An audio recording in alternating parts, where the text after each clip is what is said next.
मैं अकेला ही चला था जानिबे मंजिल मगर लोग साथ आते गए और कारवां बनता गया। मजरू सुल्तानपुरी के इस बेहतरीन शेर के साथ मैं आप लोगों का बहुत बहुत स्वागत करता हूं। आज के इस वीडियो में मैं बहुत इंपॉर्टेंट पॉइंट्स पे कुछ अपनी राय रखना चाहता हूं जो इंग्लिश सीखने या किसी भी चीज को सीखने के लिए बहुत ही महत्वपूर्ण है। आइए देखते हैं ये इंपॉर्टेंट पॉइंट्स क्या हैं। You are the only one who can decide if you can speak English or not. ये आप ही हैं जो ये तय कर सकते हैं कि आप अंग्रेजी बोल सकते हैं या नहीं। ये किसी और का पार्ट नहीं है, ये आप ही तय करेंगे। Never ever care about mockery of your wrong English. कभी भी अपनी गलत अंग्रेजी का मजाक उड़ाने की परवाह ना करें, बिल्कुल भी ना करें। Even parent promote a very small child to speak wrong rather than keeping quiet. यहाँ तक कि माता पिता बहुत छोटे बच्चे को भी चुप रहने की बजाय गलत बोलने के लिए उकसाते हैं। जब एक बच्चा बहुत छोटा होता है, अभी उसने बोलना शुरू किया होता है, उसको वर्ड्स अभी कुछ पता नहीं होते हैं, तो वो उसे गलत बोलने के लिए भी प्रमोट करते हैं। इसलिए आप गलत बोलने से जरा भी मत डरिए। ये मैंने कुछ एग्जाम्पल्स लिए हैं। बचपन में जब कुछ ऐसे वर्ड्स जो बच्चे बोल पाते हैं, बहुत उनके पास लिमिटेड वर्ड्स होते हैं, जैसे उनको अगर पानी चाहिए तो अक्सर ये कॉमन वर्ड यूज किया जाता है मम्मम या दुद्धू। ये किस लिए बोलते हैं? जिससे कि उन्हें जो है बच्चे को बढ़ावा देने के लिए। So these are the examples. In order to promote and learn the language, parent बोलते हैं मम्मम चाहिए, दुद्धू चाहिए, ये सिर्फ भाषा को बढ़ावा देने और सीखने के लिए। I have seen many YouTube video caption, better don't speak English than speaking wrong English. I totally disagree. मैंने कई यूट्यूब वीडियो कैप्शन देखा है जिसमें लिखा होता है गलत अंग्रेजी बोलने से बेहतर है अंग्रेजी ना बोलना। मैं इससे पूरी तरह से असहमत हूं। Did you start from grammar when you learned your native or first language? No.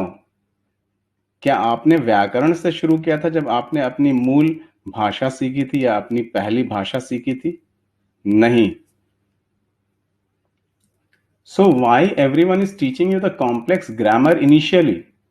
Did they learn grammar first when they were a small child and started speaking? तो क्यों हर कोई आपको शुरू में जटिल व्याकरण सिखा रहा है?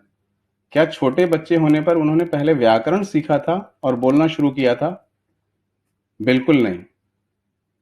Did they learn tense first, present tense, past tense and future tense? क्या उन्होंने पहले काल सीखा था, वर्तमान काल, भूतकाल और भविष्यकाल? बिल्कुल नहीं।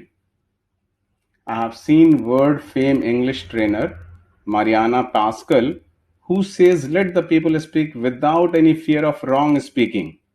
मैंने विश्व प्रसिद्ध अंग्रेजी ट्रेनर मरियाना पास्कल को देखा है। वो कहती हैं कि लोगों को बिना किसी गलत बोलने के डर के बोलने दें। यानी आप पहले लोगों को इनकरेज करें कि वो बोलना शुरू करें। Mostly people add it with the prestige and those who are not speaking fluent और करेक्ट इंग्लिश आर ट्रीटेड इन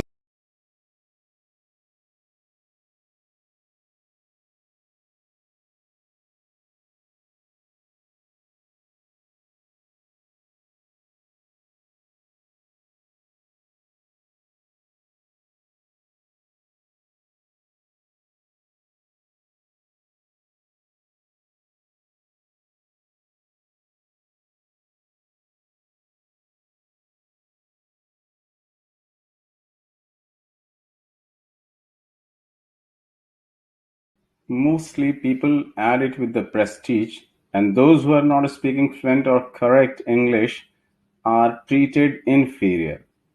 ज्यादातर लोग इसे प्रतिष्ठा के साथ जोड़ते हैं और जो धारा प्रवाह या सही अंग्रेजी नहीं बोल रहे उन्हें हीन माना जाता है। That's very bad. Now what you have to do, आपको क्या करना है? English is a language, not a monster or a demon. You have planned to learn a language. The sole purpose of language is communication. It is not associated with your prestige. Don't feel ashamed for incorrect or wrong speaking. Gradually, correct yourself and improve. Speak without fear. Be careless while speaking. To error is human is the true formula to learn. अब आपको क्या करना है? अंग्रेजी एक राक्षस या दानव नहीं है, एक भाषा है। ये आपको बिल्कुल भी खाएगा नहीं। आपने एक भाषा सीखने की योजना बनाई है। भाषा का एकमात्र उद्देश्य संचार है। यह आपकी प्रतिष्ठा से जुड़ा नहीं है। गलत बोलने के लिए शर्म नहीं करनी चाहिए। धीरे धीरे सुधार करें, बिना डरे बोलें, बोलते समय लापरवाह रहें। मानव त्रुटि की मूर्ति है। I deeply studied and analyzed the problems of a beginner, and I developed a very simple and practical method to learn English without any difficulty.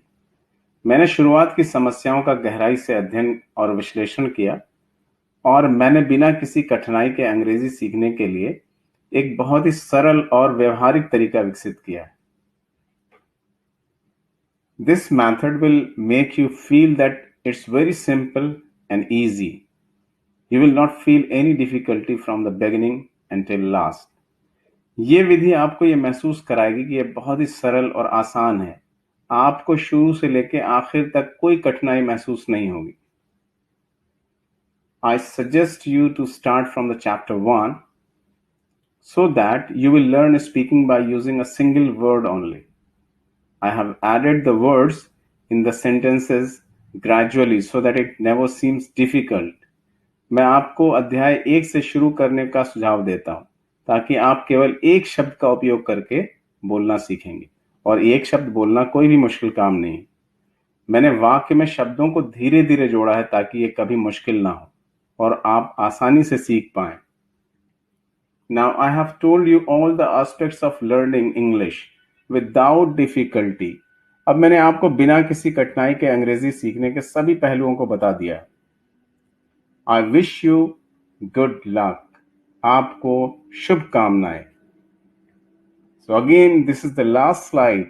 Please like, subscribe and share this video. Thank you. Thank you so much.